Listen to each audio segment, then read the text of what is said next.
Okay, let's dive right into this fascinating stack of sources you've shared with us.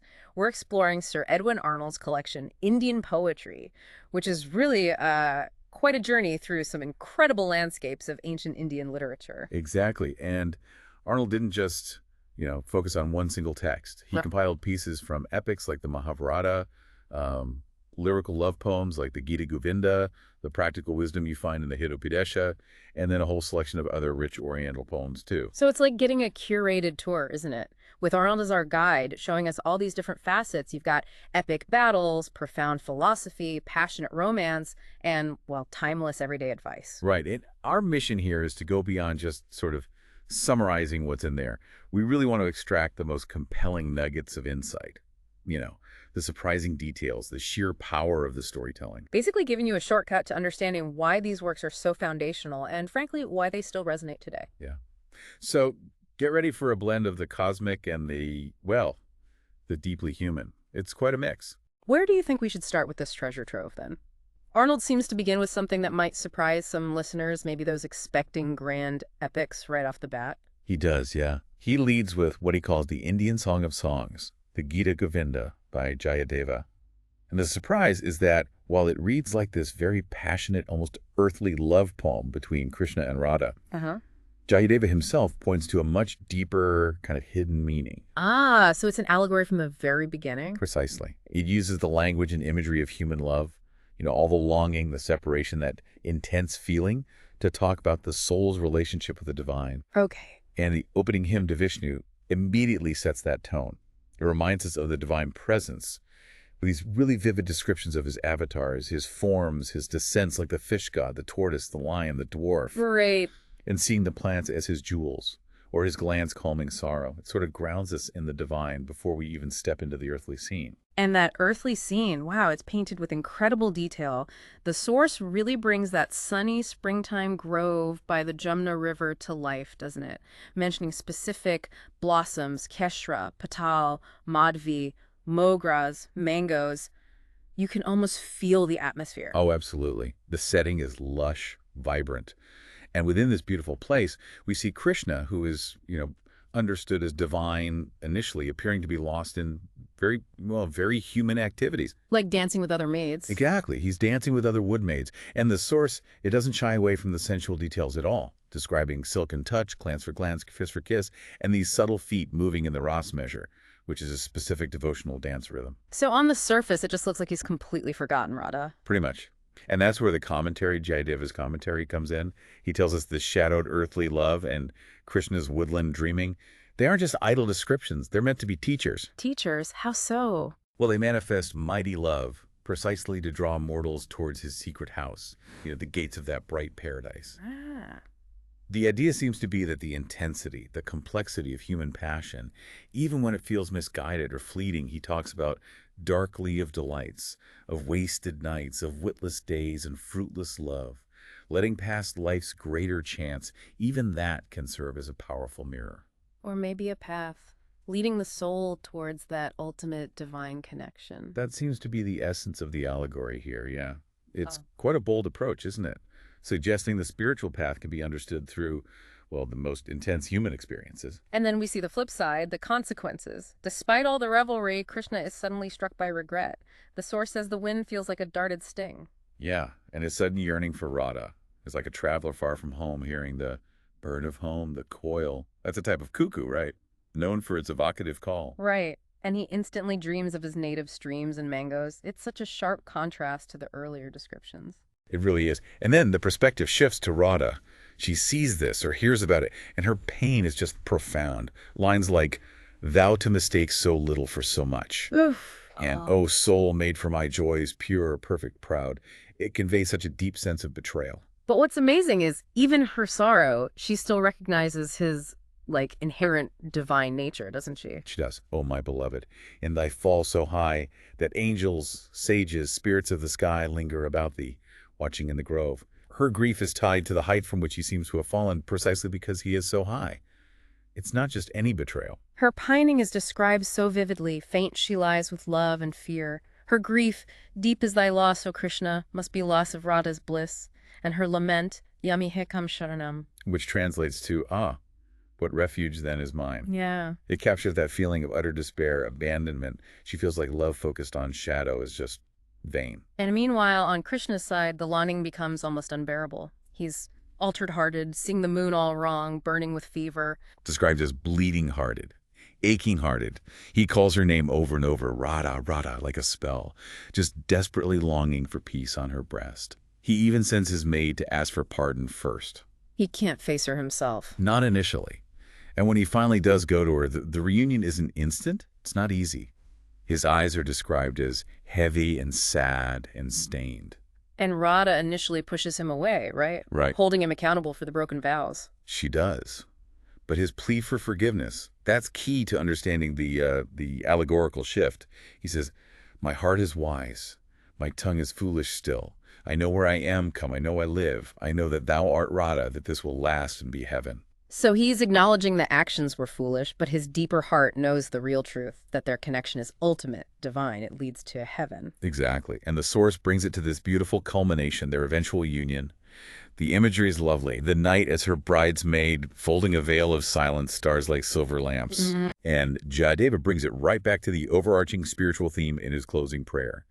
He connects this very specific love story to a wish that great Hari, who is Vishnu Krishna, may bestow utmost bliss of loving so on us all. So it transforms the whole narrative from what could seem like a scandalous story into this powerful prayer for the soul's ultimate union with the divine, using the earthly to teach the heavenly. Precisely. It's quite a journey in just that one poem. Okay, that transition from the deeply personal, allegorical Gîta Govinda brings us to something completely different in scale.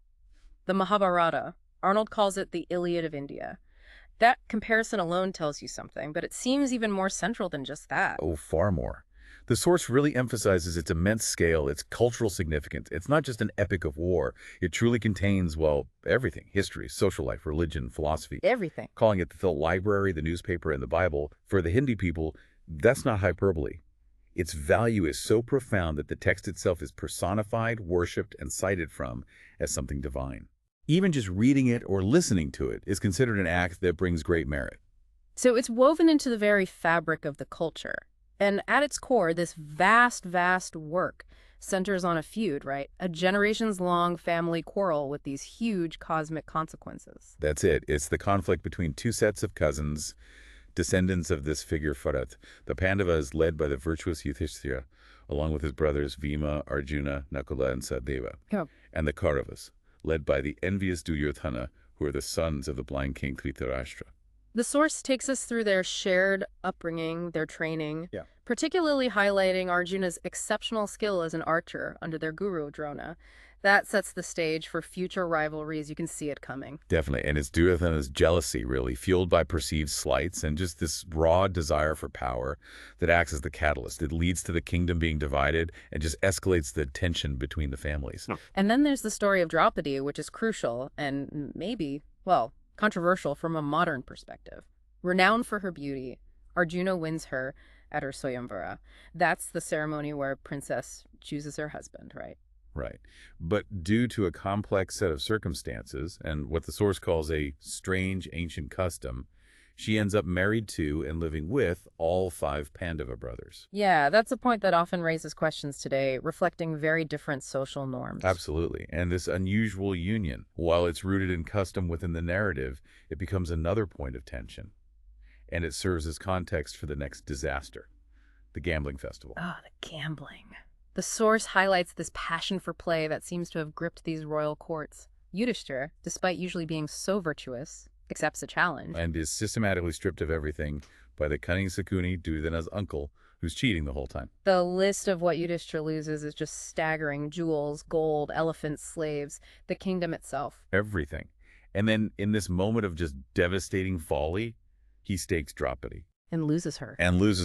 The scene that follows is one of the most infamous, really horrifying moments. Draupadi is dragged into the assembly, publicly humiliated. And Duryodhana commits that terrible insult bidding her sit on his thigh.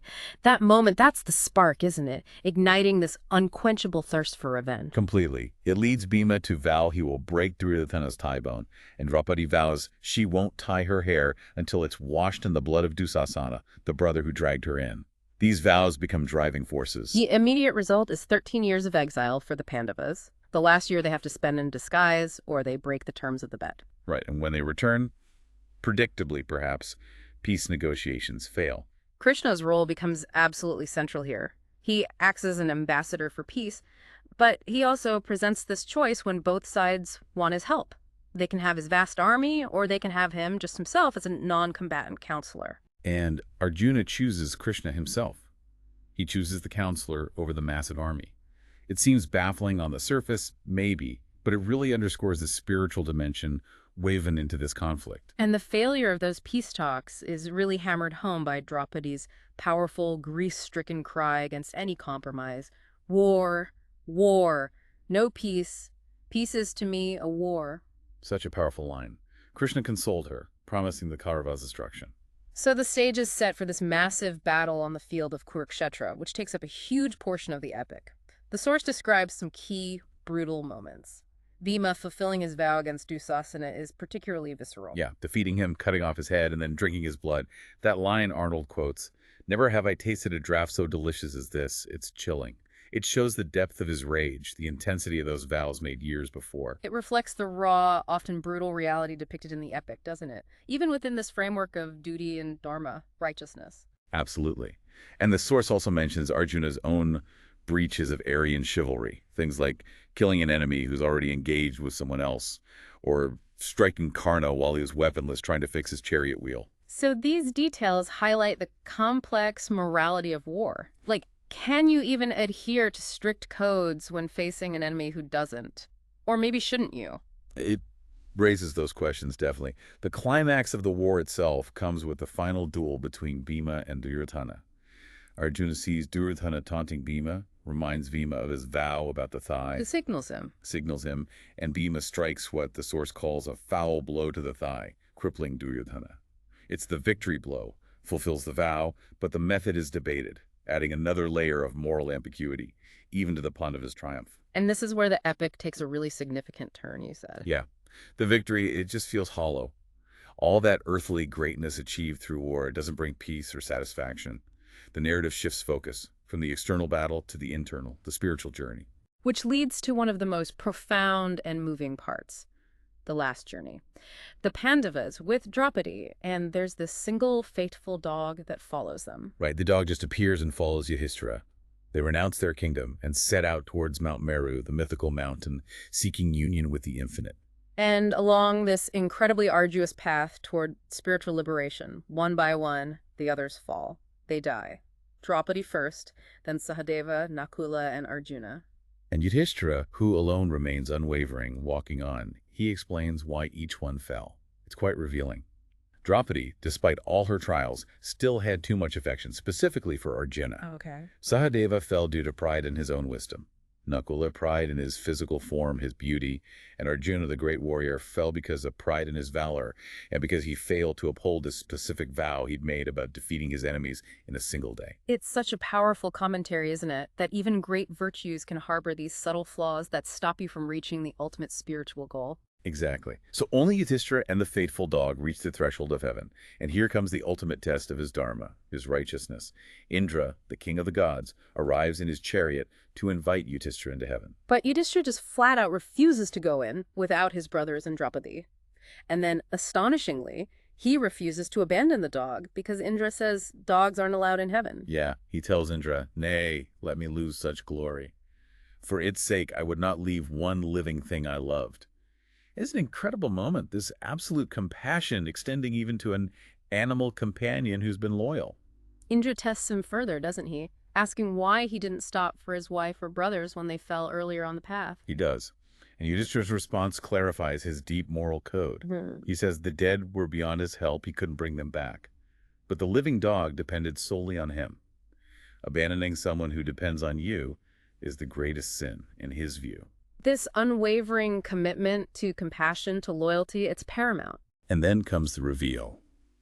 The dog transforms. It was Dharma himself, the Lord of Laws, embodying the very principles of righteousness, duty, cosmic order that Yudhishthira has lived by his entire life. Wow. Testing him right to the very end. Exactly. Dharma praises his supreme virtue, his compassion, declares that no one in heaven will sit above him, and Yudhishthira enters heaven uniquely, alive and in his physical form. But the trials still aren't finished, are they? In heaven, he is horrified to find his bitter enemy, Duryodhana, the cause of all the suffering, seemingly sitting there in bliss. Yeah, he protests vehemently. He says, bliss is not blissful. Heaven is there where love and fate make heaven.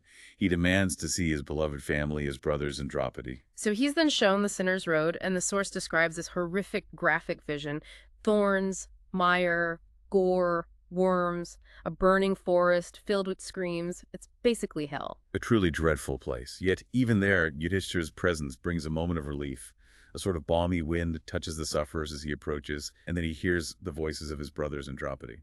Calling to him. Yes, pleading with him to stay, because his presence somehow eases their torment. Dharma reappears then, doesn't he, to explain what's going on. Right. He explains they are undergoing purification for their imperfections on earth. It's a necessary part of their spiritual journey, based on the complex tally of their deeds, their karma. Even the virtuous Pandavas had flaws or made mistakes that required this temporary suffering.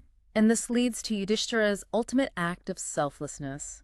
Faced with the horrors of hell and the suffering of his loved ones, he chooses to stay with them. He chooses to share their pain if it eases theirs, proclaiming, "If I perish, while my well-beloved one ease in peace by any pains of mine." That moment is just incredibly powerful, choosing suffering in hell with those he loves over solitary bliss in heaven.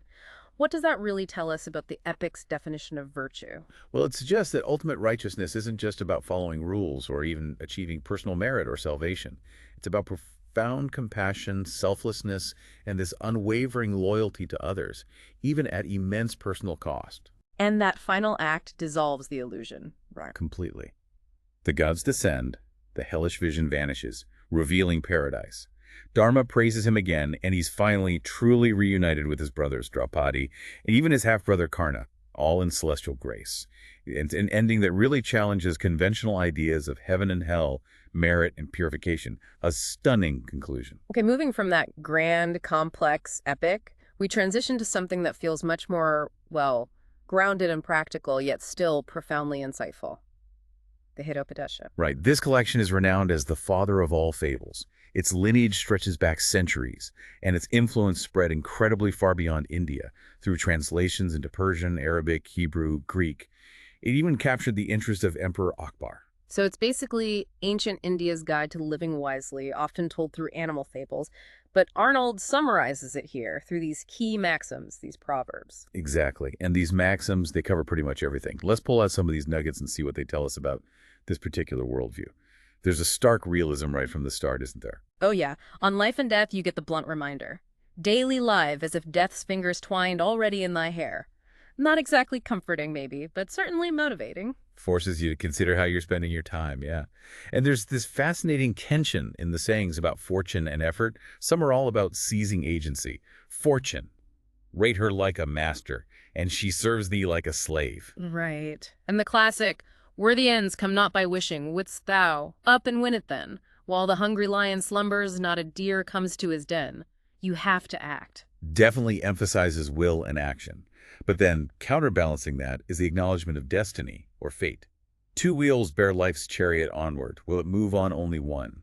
Suggesting you need both effort and fate, perhaps. Sometimes destiny just takes over. Destiny today is masterman was master yesterday. It reflects a more nuanced view than just, pull yourself up by your bootstraps. There are forces beyond your control. For sure. There's also a lot of practical wisdom on just dealing with people, the value of good company. In company of wise ones, fools to wisdom may attain. Makes sense. But also the futility of wasted effort. Labors spent on the unworthy, of reward, the laborer balk. Like the parrot, teach the hare in 20 words he will not talk. Some people just won't learn. Yeah. And a bit of maybe melancholy pragmatism about wisdom itself. 1,000 thoughts of sorrow. Enter day by day the wise man's head. Wisdom doesn't necessarily equal happiness. That's interesting. And there's a warning against rejecting good advice. A fool who heareth counsel all the wisdom of it spurns. But then, unexpectedly perhaps, this openness to unconventional sources. Wisdom from the mouth of children beat overpast of none. Always be ready to learn, even from the youngest. I like that. Me too. On trust and relationships, there's some cautious advice, maybe reflecting a turbulent world. Trust not water, trust not weapons, neither give thy soul to women nor thy life to sons of kings. Pretty cynical. Very cynical. But it's contrasted immediately with this beautiful definition of true friendship. That friend only is the true friend who abides when trouble comes. That's a timeless standard, right? Absolutely. And a timeless warning about insincerity, too.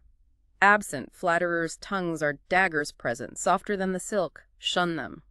Good advice. Virtue and character are highly valued. Yeah. The source lists these 6 virtues in the nature of a noble soul. Let's see. Being neither elated nor dismayed by fortune, eloquent in counsel, not afraid in fight, emulous of honor, and set on wisdom. It covers quite a range: interstate, practical skill, moral drive. And the power of unity, using that vivid image. Small things wax exceeding mighty, being cunningly combined. Furious elephants are fastened with a rope of grass blades twined. Little things working together. Yeah. And there's a profoundly simple definition of true religion that just cuts through complexity. But to love, as God hath loved them, all things, be they small or great. It grounds spirituality in universal compassion. Love everything. Beautiful. And definitions of true greatness that aren't about outward show. He is brave, whose tongue is silent of the trophies of his sword. He is great, whose quiet bearing marks his greatness well assured. Quiet confidence. And resilience. Not disparagement nor slander kills the spirit of the brave. Fling a torch down, upward ever burns the brilliant flame it gave. Criticism can't extinguish true spirit. Perspective is key to contentment too, isn't it? Looking down on lives below them, men of little store are great. Looking up to higher fortunes, hard to each man seems his fate. It's all relative. Very true. And advice on generosity. Give, and it shall swell thy getting. Give, and thou shalt safer keep. Giving actually helps you. The miser is seen as not truly living, he whose coins are kept for counting. Yet in truth he doth not live. And amidst all this profound, practical, sometimes cynical wisdom, you get this completely unexpected, incredibly specific detail. The 13 virtues of the betel nut. Yes. Bitter, hot, sweet, spicy, binding, alkaline, a demulcent and astringent foe to intested evils, gives fragrant breath, gives red lips a detergent, and a kindler of love's flame. It totally pulls you up short. It's such a reminder that this collection is deeply rooted in the specific details of its culture, blending everyday observations with grand philosophy. It's fantastic. It really is. And these sayings also touch on the transience of worldly things. Worldly friendships. Shadows of the clouds at noon. Women, youth, new corn, and riches, these be pleasures passing soon. Contrasting that fleetingness with the value of steadfastness and true virtue, which are seen as lasting. So the Hitopadeśa, even just in this condensed form from Arnold, offers this rich, sometimes contradictory, but always grounded view of navigating life.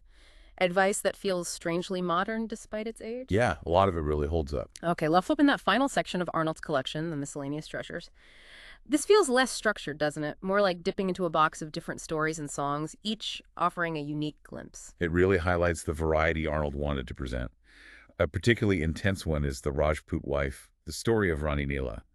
It's a tale of just fierce loyalty and revenge after her husband is killed by this Abdul Sharif Khan. Her method is incredibly dramatic, disguising herself as a nautch girl, a dancing girl, entering the enemy's camp, entertaining Sharif Khan. And then using a hidden dagger to kill him, right there, in front of everyone, an act of incredible bravery and calculation. And the story culminates in her final act of sati burning herself on her husband's funeral pyre. Now, Arnold presents this as highlighting a blend of sorrow and its glory. Right, and from a modern perspective, obviously sati is horrific, but the source presents it through the lens of a culture where such an act could be seen, tragically, as the ultimate expression of wifely loyalty and honor. It really forces us to grapple with these vastly different cultural values without endorsing them, of course. Absolutely. Then there's King Saladin, a story that crosses cultural lines, focusing on courtesy and honor. It tells of the great Muslim Sultan Saladin, who, while disguised, receives extraordinary hospitality from a noble Italian knight, Torello. Yeah, it's a great story. Torello goes through all these trials, eventually ends up unrecognized, serving in Saladin's own household. Saladin eventually recognizes him, honors him greatly, and helps him get back home, repaying that earlier kindness on a grand scale. It's all about mutual respect, despite different backgrounds.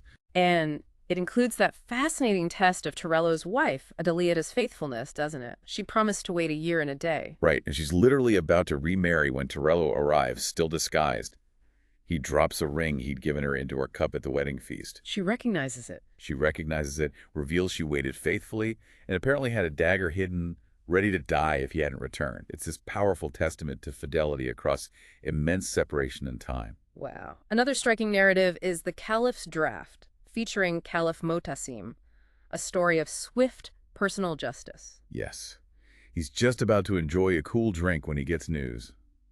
An Arab girl has been abused and mocked by a kafir, a non-believer in a distant city, and the mocker dared her to call on Motasim for help, even specifying the caliph would only come on a spotted steed. The caliph's reaction is immediate, absolute. He vows not to drink until he's freed the girl and executed the mocker. Gets his army, specifically asks for spotted steeds, rides all the way to the city crying, Labaiki, I am come.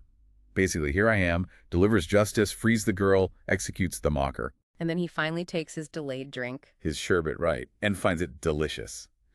It's a story that dramatically emphasizes the personal responsibility and swift action expected of a ruler in dispensing justice, according to that tradition. This section really is a mix. We see other titles mentioned too. Song of the Serpent Charmers, which had that kind of dark twist, luring the snake only to defang it. And the Muslim Paradise, offering these specific descriptions of the afterlife, like the gardens and the eternally youthful houris, who are specially created. And the Raja's Ride, a tale of incredible horsemanship and devotion. Raja Ranjit Dahu leaping a rampart on his horse and riding a vast distance, 40 kos, Arnold says, maybe 80 miles just to reach his wife. Yeah, these smaller pieces, they add color and detail. They show glimpses into different beliefs, customs, heroic ideals present in the broader Oriental context Arnold was drawing from. They might not have the epic scale of the Mahábhárata or the dense allegory of the Gîta Govinda, but they offer these vivid, memorable vignettes. So pulling all of this together then, we've covered an immense range in this deep dive into Arnold's Indian poetry. We really have. We've moved from the intensely spiritual allegory of the Gîta Govinda, using earthly love as, like, a path to the divine, through the vast, complex, moral, and epic scale of the Mahábhárata, grappling with duty, consequence, the nature of true virtue. To the practical, often surprising, sometimes contradictory wisdom for navigating everyday life you find in the Hitopadeśa. And then finally glimpse these individual stories of loyalty, revenge, honor, and justice in the various miscellaneous poems. What strikes you, I think, is how these ancient texts are wrestling with fundamental, universal human experiences. Love in its various forms, loss, the weight of duty and consequence, the nature of pride and humility, the pursuit of justice, the role of faith. And that perennial search for meaning beyond just the material world. Exactly. And because they come from such different cultural and historical contexts, they offer incredibly diverse perspectives on these timeless themes. They don't always give easy answers, do they? No, not at all. And sometimes the values presented really challenge our modern assumptions, which is where those aha moments can really hit you, I think. Definitely. They force us to think beyond our own framework, maybe, and consider the many ways humanity has grappled with these big questions across millennia. So as we wrap up this deep dive, maybe think about Yudhishthira's ultimate choice in the Mahábhárata, choosing suffering in hell with his loved ones over entering paradise alone. Or think about Radha's journey in the Gîta Govinda, where her intensely earthly love for Krishna is revealed to have that deeper, heavenly as the music's birth meaning. How do these ancient ideas about virtue, consequence, and the true essence of love challenge, or maybe even confirm your own modern understandings of the world and yourself? They certainly provide rich ground for reflection, yeah. That was a truly remarkable deep dive into your stack of sources on Indian poetry. We really hope you found some valuable insights and maybe some genuinely surprising facts along the way. Thank you so much for joining us on this exploration of these incredible texts.